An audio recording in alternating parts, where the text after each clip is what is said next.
Are we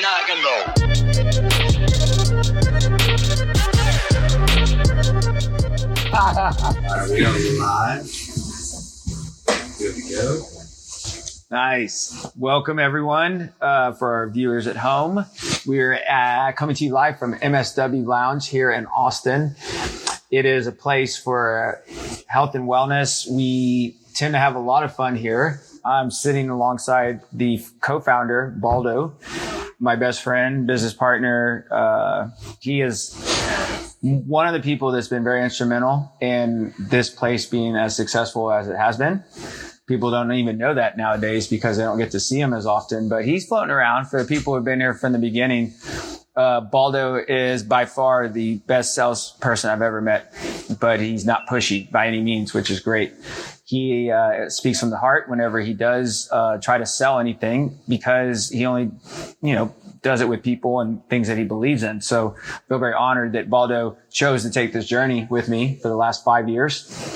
And over the course of 5 years here at MSW Lounge, we've grown, but Baldo and I have grown as well. And individually speaking, Baldo has been growing from a health standpoint. I can let him get into his journey, but I've seen it as his best friend. 6 years ago, you couldn't even bend over and touch your toes because your hamstrings were so tight. And he was running like Ironman and marathons like every other weekend. And I was like, I don't think that's healthy. If you can't even bend over and touch your toes, but you run 26 miles at a time, like what's going on? And then fast forward, I think another year later, he actually started selling supplements, right? You actually started selling supplements before I did.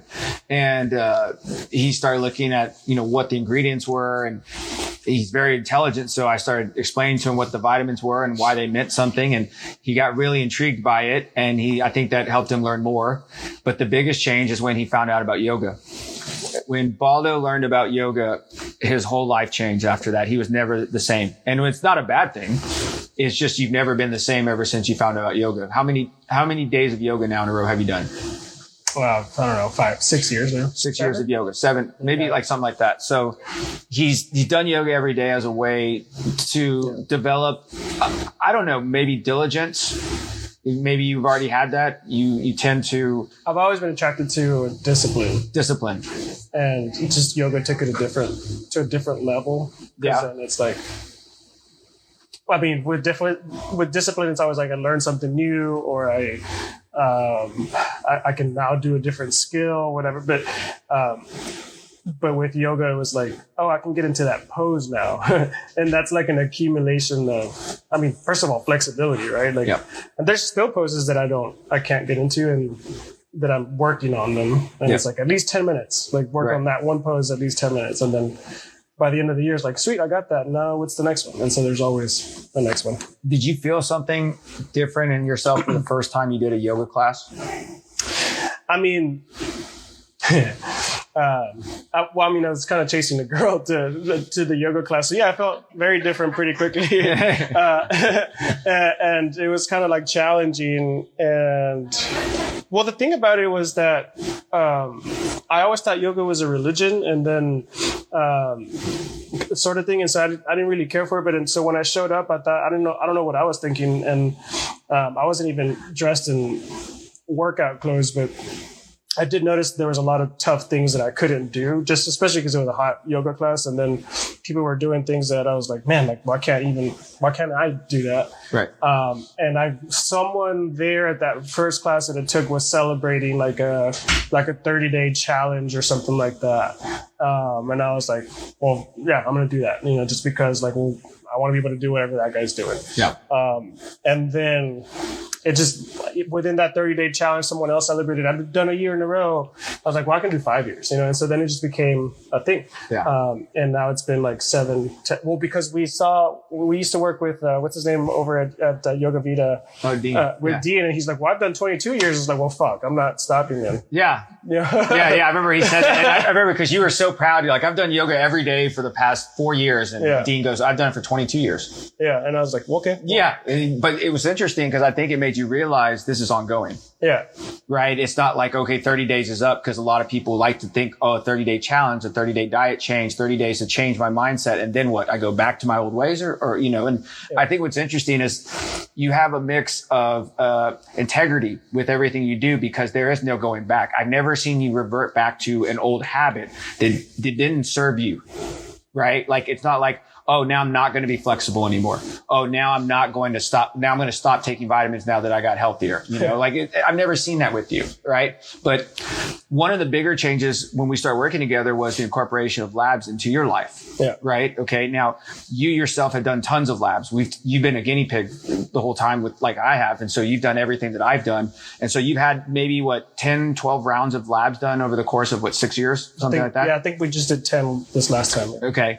And, what's interesting is everything that we discuss when it comes to lab readings and lab reports is very much evidence-based, because we take two different aspects. I believe you're a clinician now because you have seen enough from the clinical side to interpret our own research and develop our own research. And I think you are a researcher in every sense of the word, because you learn. And that's the biggest thing, is that you are a student by heart and you want to keep learning. And I think you've pushed me as a practitioner learning more about myself and the human body, because you read something that I haven't read before, or you understand it a certain way that I don't understand it. And I said, well, maybe if we do it this way, or maybe we talk about this perspective, I see where you're coming from. And I'll never forget, before we get into the science aspect of everything, this is where we met in the middle. Remember we were developing medical yoga? Yeah. Okay. And we developed medical yoga, which is really cool. It's actually, it was yoga based off chakras and meridians, which is a mix of Chinese medicine, acupuncture. And it was really fascinating because it was a lot of fun, because we sat down and we talked about why he would do, neck stretches for the thyroid. I remember that was one of the things. He's like, well, if we're going to do a thyroid routine, we're talking about doing a thyroid yoga routine, and said, okay, what are some of the poses you would do in yoga? Right. And so Baldo's like, well, one of them that you would do is, neck flexion. Okay. And I was like, oh, that's interesting, because, the nerve from the neck where you're bending it forward, that nerve goes directly into the thyroid. Did you know that? Did yoga know that? And he's like, no, we didn't know that. I was like, well, chiropractor knows that. If you adjust C6, that nerve goes into the thyroid, thus making it healthier, right? Yep. And I said, that's really cool. We did the adrenal that flow. Was because we did B5 shots with that. We did B5. Were just like, yeah. And one of the cool things I remember was acupuncture points that we would press while we were doing a yoga pose. Yeah, like you're doing hold. Yeah. Remember that? Yeah. Points. I remember that. And we would put acupuncture points with it. It was really fast. You would have been proud, I think, actually. And, because at the beginning of the classes, this is like 3 years ago, right? This is 4 years ago. This is 4 years ago. So I remember we were thinking about, even at the beginning of the classes, I would start the class with look, these are the points that we're going to be referencing during the class. So that way they would know what they were during the class. Because or else I wasn't going to be teaching the class and be like, you guys do this part. We did that at the beginning. So that way everybody already knew. Yeah. And the other cool thing is, you also had me give a talk. Yeah. For about 15 minutes on the adrenal glands beforehand. This is why we're doing it. This is why the adrenal glands are important. We even had a whiteboard behind it too, where I drew on. So it was really a cool incorporation, and we created that. I think we created that from the ground up. So I think that was really cool. But when we started doing more labs, we started looking at okay, this is how the body. Of course, actually, we should do. we started looking at how the body functions, right? Because you found yoga, which meant you found meditation, and which meant you found breath work, right? Which meant you found peace. Yeah. Okay. Which is incredible. So I see Baldo basically living with me every day. We're essentially a startup from the ground up. He stayed with me in the family. The first years we started developing this, we shared a car. We went to work every day together. And so we learned a lot. And Sunday nights we had our meetings, and we pulled a car out of the garage, and we would sit down and talk about how we were going to make MSW the best place in the world, and how we were going to change and make healthcare the emphasis for everyone's body. And that's why we would talk. That's literally how we talk to every Sunday night to each other. How can we make this the best thing for other people? How they can grow? What tools can we give them? This is how we would talk. So Baldo starts talking about labs. Really, labs are everything. We really need to emphasize this more. So we start incorporating that more into what we did with vitamins, and it was a hit. But everyone's always asked all along, well, prove to me what you're doing. And this is funny because years ago when we started this, and you didn't get this as much, but when we started an IV clinic, on the medical side, doctors would say, why would you do that? Why would you give a vitamin bag full of B12? And you're just going to piss it away. And like, you didn't do labs, like all these, like just derogatory marks towards it. I'm like, well, there's a lot of science behind this. We actually have labs that measure not only the nutrition, but how nutrition affects hormones and the brain and heart and liver. And that's when the doctors just lose it. There's like, I don't understand, whatever. I wasn't taught this. I'm not going to listen. But it was cool. Baldo never thought about it that way. He's just like, how can we interpret this in a way where people would understand this? Let's bypass the doctor's mentality because we're not going to get referrals from them anyway. Let's go to the general public. So then he got on this mission almost for himself to say, well, if I'm going to speak this on behalf of me and Jonathan, then I have to understand what I'm talking about. So you should watch the way he would talk to people, especially his background. We talked about Cutco. He did a lot of events. So he has never been shy from anyone. Baldo is the type of person that could make a friend with anyone in the world because he's not afraid to go up and talk to someone, which is a great quality to have in someone, I think. And it also scares a lot of people because not a lot of people are like that. But when people would come up to him and ask him questions about B12 or glutathione or NAD, he would first say, well, you need to talk to Jonathan about this. He's the practitioner, blah, blah, blah. But they're like, well, I'm talking to you. And then he'd have to go pull me aside. Hey, you got to talk to this person. And I'm talking to someone else. I say, Baldo, you got to get this stuff down, man. Like we got to make sure you can speak on our behalf. We were the same person, right? So he found this book to make his education even better. He found a book by Simland. One of our friends gave it to him a couple years ago. Yeah, it was Metabolic Autophagy. Keith gave it to me. Gave it to us. Right. Keith from PaleoFX, one of our good friends. And he gave this book to Baldo because he saw something in Baldo. He's like, this might help you fill in the missing links. Well, he read it and he was like, I don't get it. And so you should probably have it.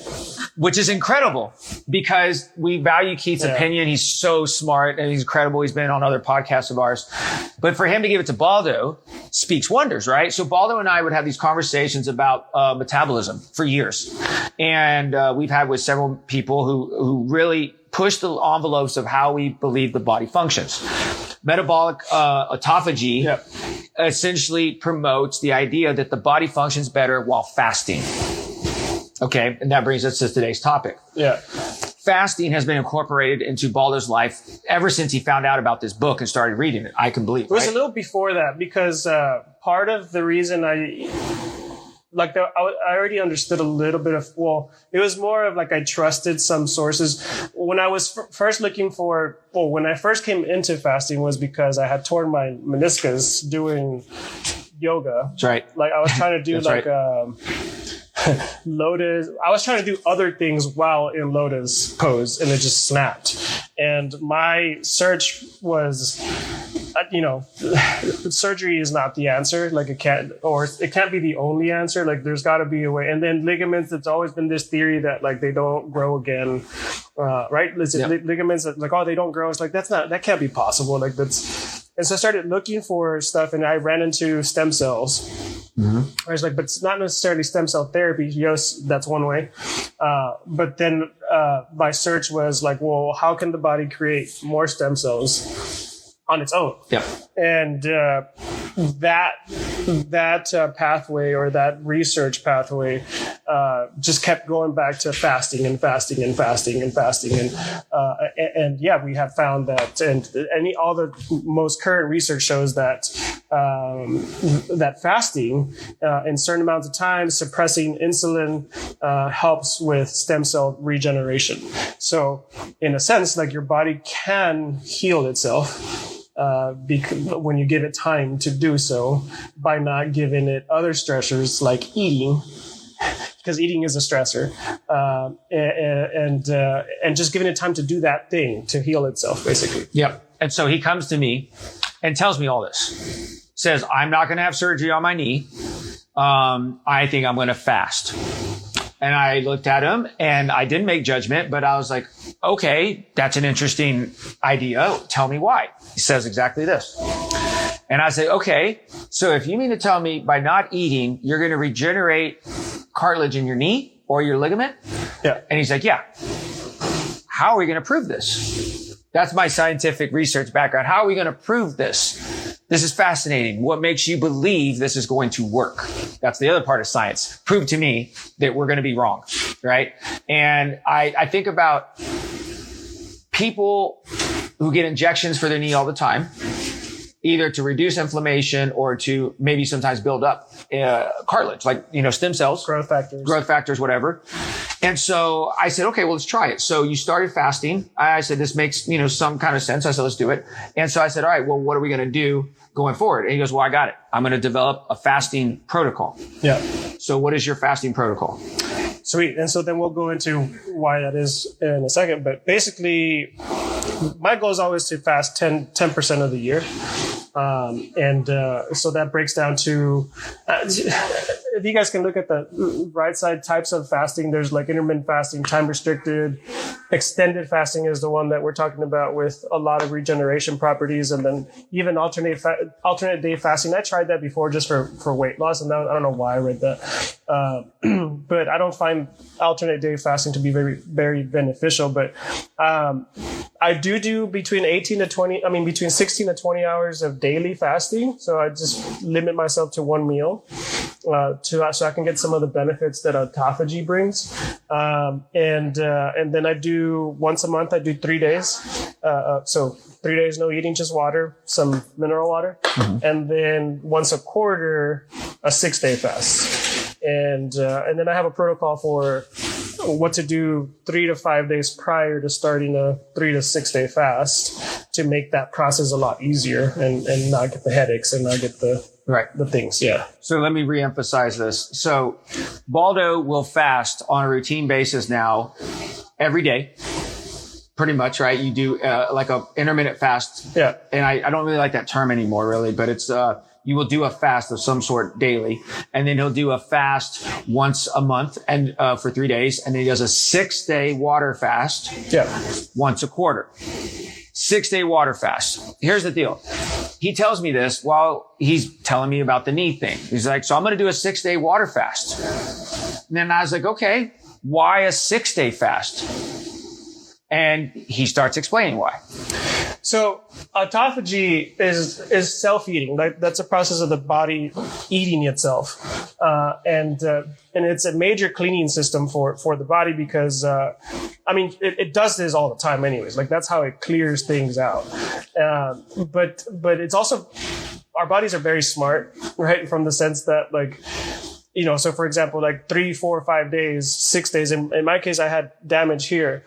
At some point, it's looking for nutrients. So it's going to start away at eating tissue, but it does start with bad tissue first, right? So it does start with some of your damaged tissue. It's almost like your body saying well, we're not going to use this even if we were healthy because this part's not healthy. Let's eat that for nutrients. Mm-hmm. So in that process, there's a nice little window from what the research shows, right? That hey, we're eating the bad tissue, creating new stem cells, and it needs to be recuperated here again because that's what we just ate.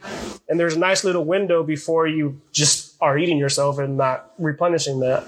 So that was kind of the goal between 5 to 6. And we did a podcast with one girl that had all sorts of autoimmune disorders, and she had done a 22-day fast to reverse 30 different autoimmune disorders. Mm-hmm. Yeah. Right.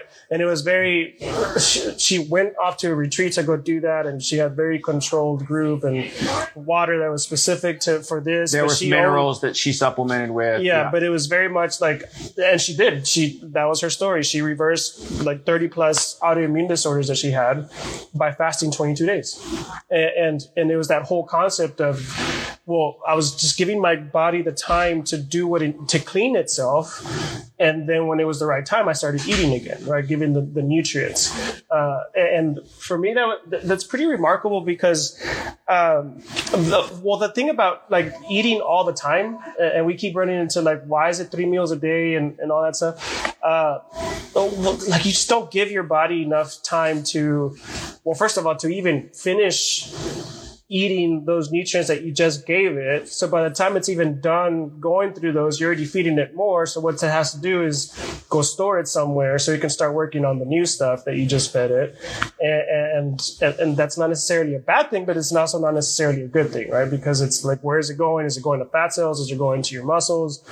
so on and so forth. Yeah. So the autophagy deal is where science has discovered the ability for the body to basically make itself healthier. And if you look at our bodies, we're essentially batteries, we're antennas. Yeah. We have electricity going through us. We can recharge our batteries many times over throughout the day, but we really do it throughout the night. Well, one of the things that comes along with fasting is why you're doing it for a metabolic standpoint. And that brings to the metabolic autophagy. Well, autophagy will say your body will clean itself and regenerate itself. That's essentially what it does. It has that capability to do it if you put it in the right space. Not eating puts it in the right space, because when we cloud our bodies full of unwanted calories, unwanted energy, our body basically gets back to trying to absorb, digest it, and put it somewhere that maybe not want it. So for example, sugar, and we've talked about sugar many times. We talk about glucose all the time. Glucose is a form of energy, just like carbohydrates is the same thing.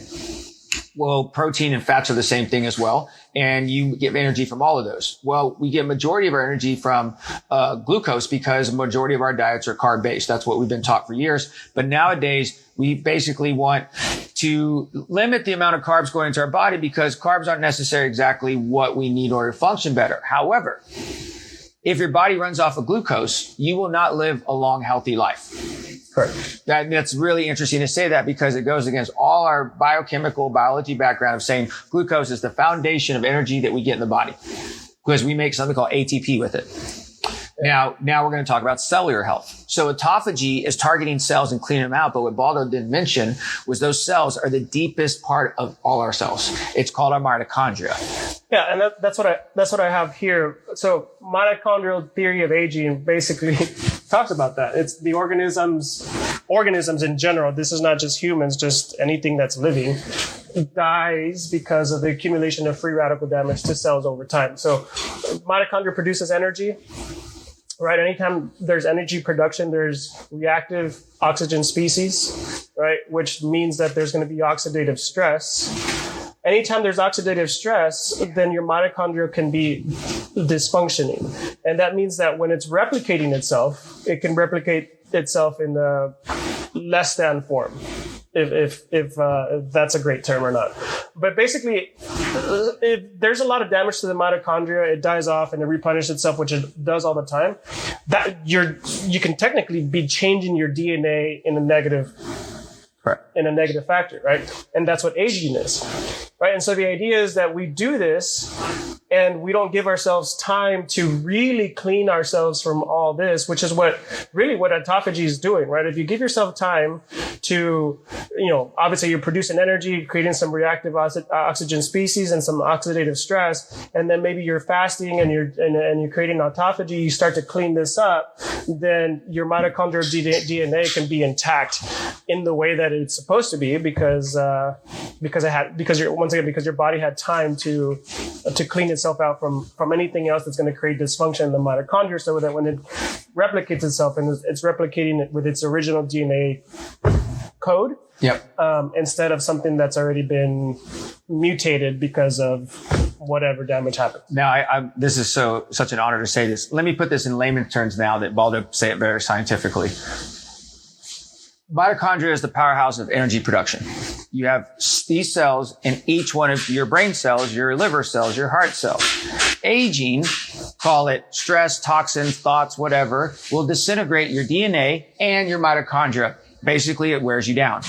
Over time, that's what slows you down and basically causes you to age. So when Baldo's talking about fasting, promoting autophagy, what he's really talking about is longevity.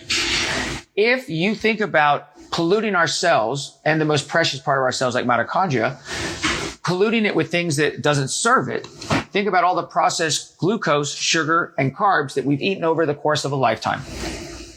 The mitochondria does not like glucose. It prefers fat for its form of energy. It's like a long release. It's a long release, okay, which is incredible. Glucose is very quick. That's why when you eat a high carb meal, you have a sugar crash very quickly because your sugar increased and then it spiked and it comes back down. That doesn't happen with fat. because you're not eating sugar. You're eating fat. Fat is long acting, breaking down. So what happens is your metabolism doesn't go up and down throughout the day like you would with glucose. And if you look at our old meals, breakfast was full of cereal and carbs. That's who invented breakfast, right? And then you have biscuits with that, pancakes, waffles, right? You need to continue replenishing your fuel source. Which is why General Mills and breakfast was created, because they said, yes, you woke up, you're fasting, break your fast. You need energy in order to continue throughout the day. Breakfast is your most important meal of the day because of this reason. Dr. Pepper used the same concept when they created Dr. Pepper by the 10, 2, and 4 method, right? You have a Dr. Pepper when you're having a sugar crash at 10 a.m., 2 p.m., and 4 p.m. Why? Because your sugar will fluctuate throughout the day. Dr. Pepper knew this already, but most people don't know this. Baldo and I had to discover this, when we're in our 30s. Yeah. And what's incredible about it is they say, okay, what do we need in order to function? We need energy. Okay, well, how do we get energy? Well, we have to eat it. But we also can get it from many different forms. We can get it from sunlight. Yep. All right. And here's the thing, like sunlight, it can charge something and you can store it. So then what you're looking at is the body stores a bunch of energy. It stores energy in the liver, the fat cells, the brain, or the muscles. When there's too much sugar in those areas, the body does not like this, and it causes damage and inflammation known as oxidative stress. If this oxidative stress continues to run rampant in the body, and the body's not healthy from the liver to make antioxidants to decrease this inflammation, then essentially now you have an accelerated aging process that basically tears away at the mitochondria, and it's a feedback system that never stops. Yeah.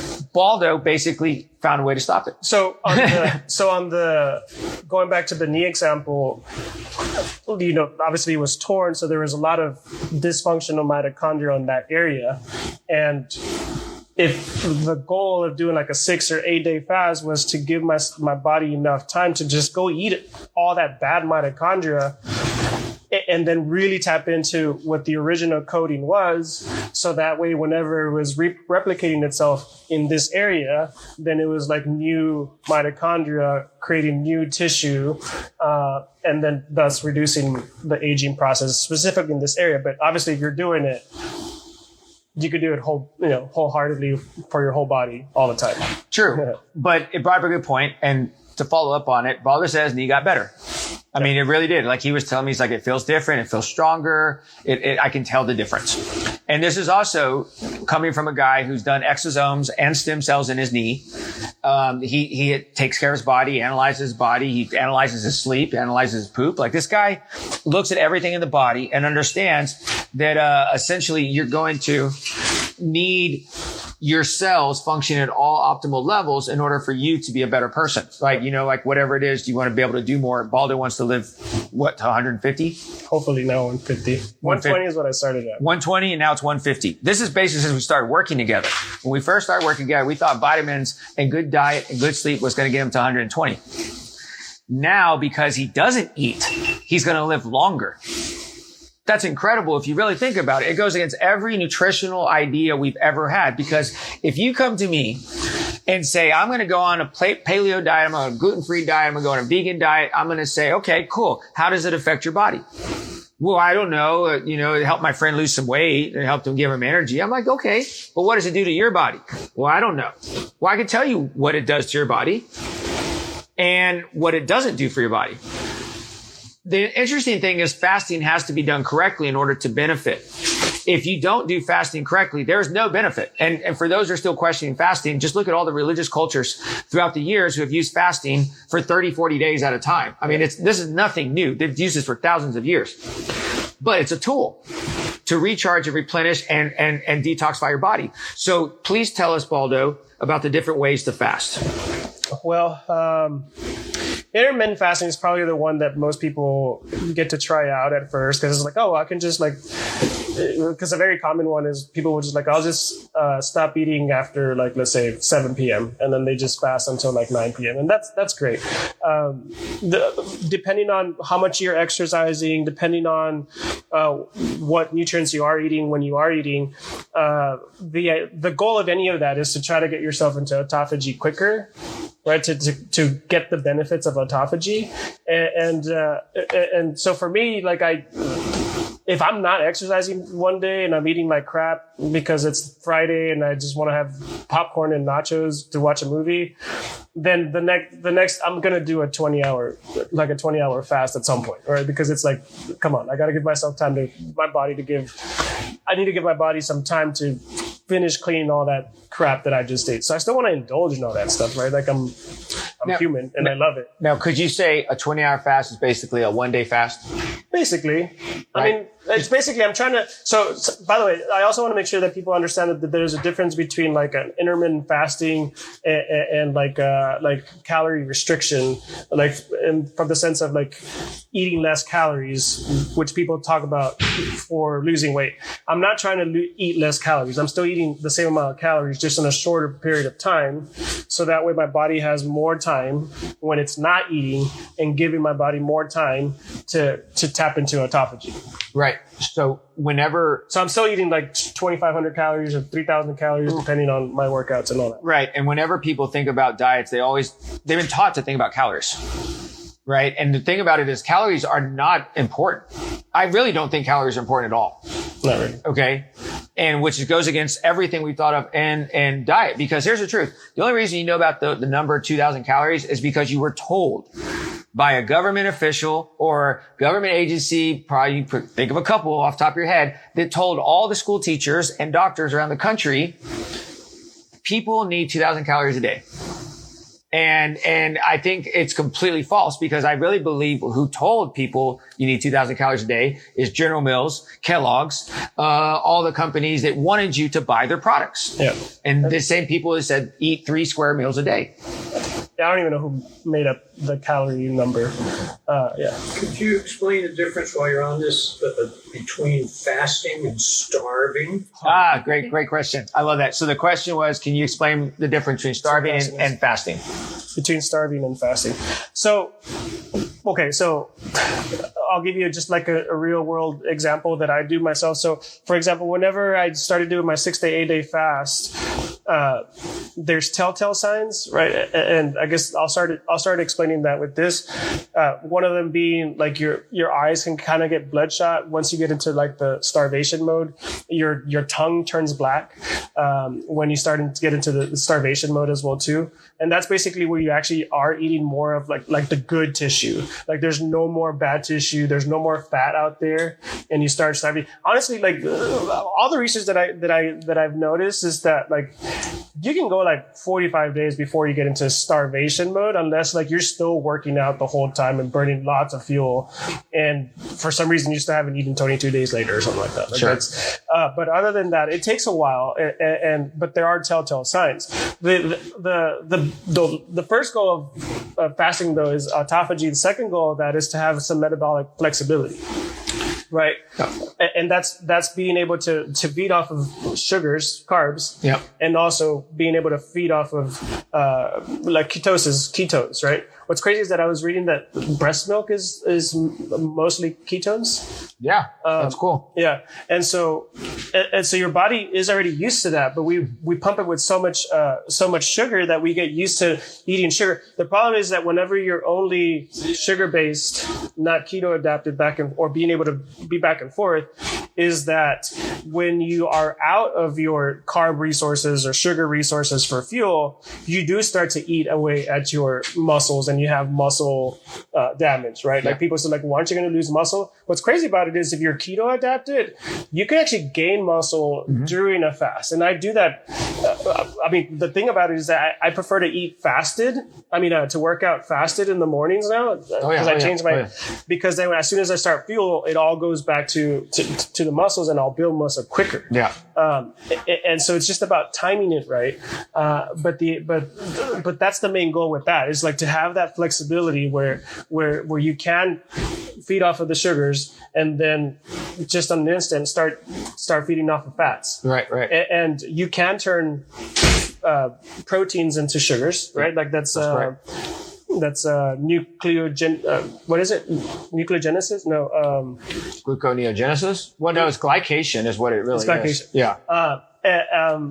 But what's not necessarily possible is to turn fats into sugars because it turns into protein first. That's correct. Now, I want also kind of follow back up on what Walter was asking about the starvation versus fasting. Do you poop when you're fasting? Probably not on the fourth day. Not on the fourth day. Yeah. Okay. Are you urinating? Yes, a lot. The entire time. What is the color of your urine? Pinkish, yellowish. Okay. So does it ever get brown? No, but I would look for that. Okay. Yeah. So because that would be like liver damage. Right. And so that goes into more starvation mode, because what happens is there's a difference between starvation and there's a difference between fasting. Right. So if you look at fasting, I think that fasting is you're burning off good, clean resources fueled up like fat. If you have starvation, you've been running off of sugar, and now you've run out of any type of reserves. Yeah. And I think that the real question is like, what's the difference between like autophagy and starvation? Because starvation, you're out of autophagy at that point. You're just basically you're depleted, but it's completely depleted. Because fasting just means not eating, right? Like, yeah, it doesn't like mean technically I could be fasted for 2 hours because and then I ate again. But what was I saying? But you're right. Like starvation is way more dangerous. You're malnutrient, right? You probably start getting spots all over your nails and your skin, and you're basically eating yourself to the point where you're not replicating yourself anymore. Yeah. And if you are fasted the correct way for 3 days, you're not really tired. No. You're focused. You're focused. This is the difference between running off the right type of gasoline. If you're running off the sugar going into a fast, there's no way you're going to complete a fast. You will crap out. You will bonk out. Your body will go in a confused mode, and you will not feel good. This is the hangry that most people get, right? This is why Snickers was, so big. If you're running off of fat going into a fast, there should be no problem. If you have been eating fat or keto, let's say, for example, if you've been eating keto for years, and let's say you just cut out the dairy, right? And you still do like avocado, fish, or whatever, a 3-day fast for you is a walk in the park. It can be, yes. Why? Well, the struggles, and I've tested this myself too. Like I've eaten just candy before starting the fast, or I've done like nothing but carbs, like potatoes and whatever. And just had difficult times with the fasting, because that transition of like going from carb based to fat-based like fuel, it's really hard. Like it's just, you start getting sugar withdrawals. Yep. And it's like any other withdrawals. Like it's really hard. You start getting headaches, you start feeling like crap. But that's why, like for me, so it was really interesting because like, well, part of it, like on the 3-day fast and the 6-day fast that I do on a quarterly basis, it's about quarterly, but it's usually when I'm having that, whenever there's a new season, right? Because like right now I have sniffles going on, and I know it's allergies, and I was planning to start fasting today, even though my allergy started 3 days ago. But I decided not to fast until today because I wanted to, talk about it. But I know that if I would have started the moment I started feeling the sniffles, they would have been gone already, because my body, my gut bacteria would have replenished itself with the newest bacteria that's in season, in a sense. And then they would have just been gone. And so I'm so excited to fucking do my fast right now, because I just want to get rid of this. But it's true, because I want to restart the gut for whatever's in season. And do I only eat seasonally? No, that's not. I'm not opening up my laptop and find out like what's in season right now. But the allergens that are out there in the room, it helps with that as well too. Yeah. The misconception about not eating means that I'm not going to be able to function. I think you have been proving that all along. You tell me I'm fully focused and I'm clear-headed, have energy. Now, keep in mind, I've done a fast with you. I've done 2 6-day fasts with you. I can tell you what to expect. Most people think that, oh my gosh, I'm going to be hungry. What can I do? You don't do anything. You just don't eat. You don't pass out from not eating. Yeah. You don't fall over in pain because your stomach's growling so much. Here's the thing. Most people don't even eat when they're actually hungry. They just eat because they just think it's time to eat. We find I find that, like, especially if there's nuts around or whatever, then I'll just grab them and I'm like, oh wait, I'm not eating. and I wasn't hungry. It was just like one of those habits. Because what I do know is that, like I always tell people, like if you feel hunger more than like 30 minutes, and that one probably is hunger, but I can guarantee you if you just like lick some salt, like some Himalayan pink salt, then you're good, because it's just a signal that's mixed. And so that usually suffices. Yeah. And you do that, and then that means that now there's a hormone signal that's now completed, and now your body's not confused. Like, oh, I'm not actually hungry. I needed some salt. Right. And I like this because it segues into this, why we're hungry. Why do we get hungry? Okay. We actually get hungry because our body's telling us you need to eat something. You need more fuel. Okay. Now, we don't listen to that signal all the time because we miss that signal. When you're hungry, you know it. You're getting these growling pains, right? Yeah. Think about the last time you were truly hungry. Like, oh my God, I'm so hungry. I could eat whatever, right? Yeah. Now, there's a signal being produced from a couple places in your body. They're telling you you're hungry. It's literally a hormone. Okay. And you have several hormones that tell your body that you're hungry. Now, just like that, you have a hormone that can tell your body that you're full. It's called leptin. Okay. Now, ghrelin is opposite of leptin. Ghrelin tells you you're hungry. Grrr, hungry. Leptin tells your body that you're full. Leptin is very high in most people. I would say anyone that's overweight has high leptin. Anyone that has a swollen belly has leptin that's high. Someone that loves sugar has high leptin. I'm telling you right now. Yeah. And if you have high leptin and you eat, your body's saying you didn't need to eat. Yeah. But sugar also creates dopamine hits, and a lot of time we just want that dopamine hit. And that's the difference. It's not hungry. Now, that's the thing. Going to the science aspect, we discovered that leptin controls dopamine, and dopamine is made of sugar. So imagine this. Leptin is a signal that comes from your fat cells and goes to your brain and tells your body that you're full. It literally goes to the brain cell receptors where dopamine's at and just says, no, if you have high amounts of leptin, it shuts down dopamine. Because you are addicted to dopamine. You're not addicted to sugar. You're addicted to dopamine. Why? Because we did this experiment. We fasted for 6 days, and come dinner time, what does your body usually think? It's time to eat. 7 o'clock, 7 p.m., 8 p.m. rolls around. What are you traditionally doing at that hour? Eating. What do you do when you're fasting for 6 days between 7 p.m. and 8 p.m.? Sleeping. At one point throughout the day, yes, I did burn up a lot of reserved energy, which made me a little tired. Come around dinner time, Baldo and I would just sit there and be like, well, we can't watch TV because we're going to see tons of food. We'd walk around HEB just like, we're going to eat this shit. Oh, we're going to eat that. Oh, we're going to eat that. Just smell stuff. People would come in. All our podcasts were about food. And I'm just like, oh my God, I cannot wait to eat. And it was incredible. I quickly realized how much we don't need to eat. Because when those hunger pains went away after 30 minutes, guess what? I didn't pass out. I was still seeing clients. Baldo's working the front desk. I was able to think clearly. Now, granted, there's one thing I did notice. I was actually tired after like day 5. Yeah. Right. And I was like basically now in a different metabolism than I was at day 2. Yeah, but you also start going into some reserves, and who knows where those reserves are. Like, what did you eat? Was it McDonald's 5 years ago that's now being tapped into? And that's the difference. Because imagine, this is not for everyone. Like, doing a 6-day fast right away is hardcore. But imagine one day, everyone's going to push through it. You could probably push through it, but it's probably not ideal because of that reserve. Yeah. Imagine you don't tell a diabetic, hey, you're going to do a 6-day fast. They would not make it. They would hate you, first of all. But they would say, we're not going to do this. You'd start them off with load them up on fat beforehand. Yeah. And probably do an intermittent fasting, which, by the way, I don't know if you mentioned this, but intermittent fasting helps regulate insulin. Yeah. It used to be. I don't think it does as much. I mean, it depends what you're feeding when you're feeding. I think it also comes down to what that person is doing. Yeah. And their stress in their life. Well, that's a. So let me ask this good question. Fasting, can it raise your blood sugar?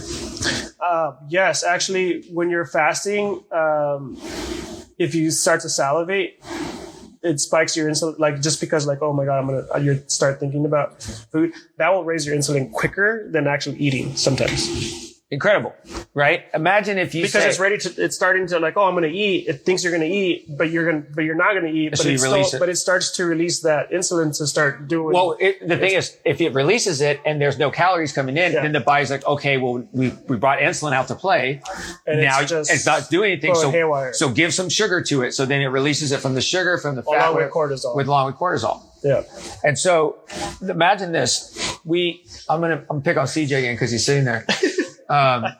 So CJ wore a glucose reader, maybe 2 months ago. He's driving over across town to come to Lunch and Learn because he's filming. He doesn't eat anything this entire time driving over here. And what's incredible is his blood sugar went up on the drive over across town. He was fasted and his blood sugar went 30 points higher or something like that. He shows up at Lunch and Learn. He's like, dude, my sugar's higher than this morning. What's going on? I said, stress caused the blood sugar to increase. So then if you think about intermittent fasting, people say, well, I'm doing this to control my insulin because if I don't put calories in my body, I can feed off my own reserves. Here's the thing. If you're doing intermittent fasting and you're working throughout the day, you're still spiking your sugar. Right? Correct. Well, sure, unless you have other practices to mitigate that. Which would be what? Well, I mean, meditation or just breathing exercises. But the thing, so because when it comes to women, for example, like people always like intermittent fasting is not good for women, and it really comes down to the being flexible with your metabolic like flexibility, because you should be able. Now, it's really difficult to find it because the actual thing would be for women, for example, would be like, oh, you should like eat more carbs on like day 3 to 7 of your cycle. But like, that's not accurate, by the way. I'm just throwing out numbers, but that would be the answer to something like that. You just have to figure out what would be best for someone, for a female, but because there's a lot of hormone imbalances and it's going to do that. Fasting can. And like we were talking about different types of fasting, like intermittent fasting, we're talking about daily, right? When we're talking about 3, 4, 5 days of fasting, you're strictly working on the autophagy pathways, which starts helping you create more NAD and sirtuins, which is what this is we're talking about. Yeah. So it's funny. I think I haven't read his new book. Simland has another book that's sitting on here. I haven't read this yet because it looks like a Bible. It's like it's really thick. Yeah. Simland is Stronger by Stress, and stress adaptation is what this book is all about, and how stress can actually help you live longer in certain amounts. So this is what I'm going to throw out there and guess what he's probably talking about. So go back to the mitochondria. So if you're trying to produce energy, the mitochondria, which makes energy, does not like glucose. It prefers fat. Okay. Right? It's less efficient. Yes. Well, if you look at fat, imagine if you're only eating fat, you're only providing yourself with like very clean energy. Right? So there's a stat on there that talks about how when mitochondria replicates itself with the sugar-based energy, it can do two different like it can double itself. Mm-hmm. When it's doing fat-based, then they become like it basically can quadruple itself. So there's more mitochondria in the same amount of space when it's being fed off of fat. So it's almost like it doesn't mean that you grow more stuff. It just means that there's more like power. It's not like you grow another finger. It's just more like this finger now has 1 million mitochondrial DNA strands in it as opposed to like 500 because it's doing it through fasting. And so that goes through aging, right? Because like if aging happens and you're only like doubling your mitochondria, then of course that means that there's a limit to that, as opposed and then you're going to age quicker, as opposed to like if you're quadrupling or quintupling the amount of mitochondria, so that there's any damage to any of it, then it has another one in that same amount of space. Pretty like it's almost like my neighbor has the answer here, so let's pull him in and we can replicate ourselves in the proper manner. But if there's only one extra one, and they're both deficient or they're both dysfunctional, then it just kills itself off and you start to age. So let me back this up real quick. So let's look at our typical brain cell. All right. Let's just look at aging. This is exactly what happens. All right. I just drew this up there if you want some markers. So you have a brain cell and you have a mitochondria inside it. Each cell will have a mitochondria in it. Brain cells might have 10,000 mitochondria in each cell for all I know, right? Yep. Well, it makes energy, right? So I drew this little diagram here where it's basically sugar goes into mitochondria, it produces a little bit of ATP. Yep. Fat goes into mitochondria, produces a lot of ATP, right?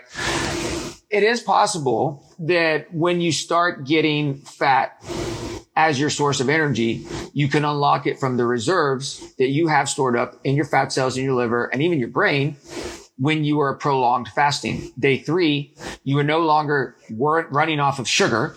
You are now running off of fat. Now, this is why I can prove this. When you shift your metabolic needs from running off of glucose to running off of fat, you function better. Your brain's made of fat. Your liver's, likes fat, takes sugar, but it likes fat too. But your hormones are made from fat, right? So it's like it's cholesterol. It's cholesterol based. So you need good, healthy fat regardless. Now, the problem is, think about this. Years ago, they said too much cholesterol is bad for you. Yes. If you do a 3 or 5 day fast, you will have increased cholesterol. But it's really just oxidized cholesterol, right? That's the problem. Well, not necessarily. It depends on what the person had reserved for all those years, right? Because here's the deal. If cholesterol goes up after 5 days of fasting, we know it's because you're releasing it from reserves. Sure. Okay. Those reserves might be Burger King burgers, Long John Silver's fish from 20 years ago, right? But if you're a healthy individual, it's like sardines or salmon fat, right? Which is very clean going into the mitochondria. If you start releasing things that are reserved through a fast, you need to detox even more, right? Because now you're releasing toxins, not only from your cells, but from the production of energy now from that released fat or sugar, right? So there's a bit of a detox that comes with fasting. Okay. And there's also an end to it, right? So we've gone through like 3 to 5 days. Now you're, first couple of days you're on glucose. Now you're running off of fat. So day 3, 5, you're running off of fat. You have clean energy. You might be a little tired from all this going on. Okay. But you understand, just like anything else is going to come to an end. Day 5 or 6, what's your preparation like going into finishing the fast? I usually, what am I going to eat? Is that what are you going to eat? What are you going to do to break your fast? Usually day 6, I'm like, I stopped doing any of my workouts at that point. With workouts, you just want to, because people ask me all the time, like, do you have to, I don't really change anything, other than like, I'll take my day off of working out, on day 5 and 6. But the main thing that you don't want is to have like burst of energy. Like, you don't want to do sprints. Like, you can run forever, you can do weights forever, but it's more of like that changing of momentum that can like just cause you like to get dizzy, because of like your sugar is low, right? Like, but other than that, I'm sleeping a little bit more because I also want to detox the brain, and then I don't always follow this, but like I want to refeed with like bone broth and something mild. But the first time he did a fast with me, 6 days, he ate like 10 barbacoa tacos with potatoes, and it was just like I was so swollen. Like his wife, Merrick's like, I was like, Merrick, he's not supposed to be eating. And I was, just eating it. And like my stomach was right here. It was so uncomfortable. I really couldn't breathe. And I knew it eating it. They were just, their eyes like, you're going to regret that so much, because I couldn't digest it. I'm breaking a fast with carbs, which is the worst thing to do in the world. But that's all I wanted.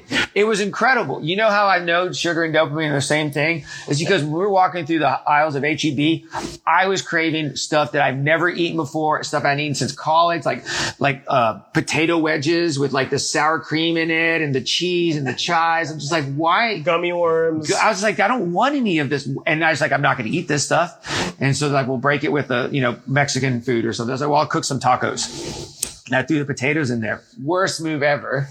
And I blew up. And it was probably miserable for about 3-4 hours. I couldn't poop for about a day. Like it was bad. Baldo's laughing because I'm a rookie doing this, but he's like, better next time. And when you break a fast, it's like now you can reap the benefits of everything. It's not like, let's just undo everything that we just went through, because you're making a lot of sacrifices for the greater good. Well, your body becomes very efficient is the deal there. Right? Because it's like, I've read some notes on here that, where are we?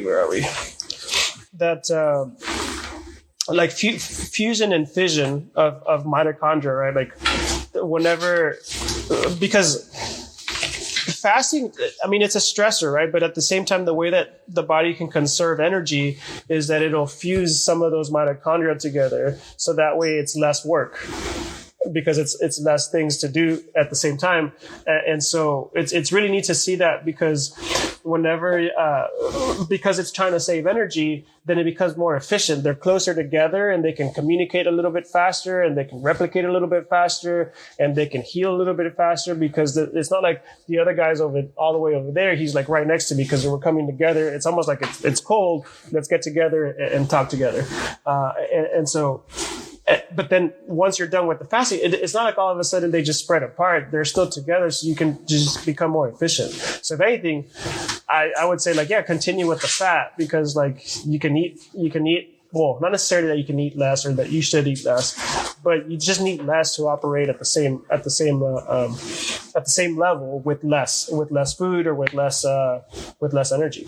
So what would be the benefits after a fast is done? What would someone expect to see? Like, honestly, what would they, after they get done with the fast, someone's like, you were crazy. That was stupid. Why did you do that?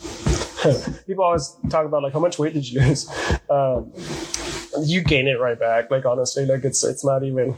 Oh yeah, I remember that. I was like, dude, you look super skinny. I'm like, I'm not trying to lose weight. Yeah. They're like, that sounds like a great diet. And I'm like, I am, honestly, here's the thing. At day 5, the first time I did the 6-day fast, I was the most tired I've ever been in my life, but I was clear-headed focused. It was the most confusing thing ever, because we were in meetings and people would ask me. Become more efficient. Well, right? No. I don't say efficient. I don't say efficient at all. This is exactly how I felt. I'm sitting there. People would ask me questions and I would be like, okay, that sounds like it makes sense. And I would hear it, but there was no follow-up, because I was like, I'm too exhausted to even talk about what's going on. I got winded walking up the stairs. So I would say there was nothing efficient about it. It was reserved. I was changing my metabolism and I was noticing the shifts going on in my body. Think about it. Got winded walking up the stairs.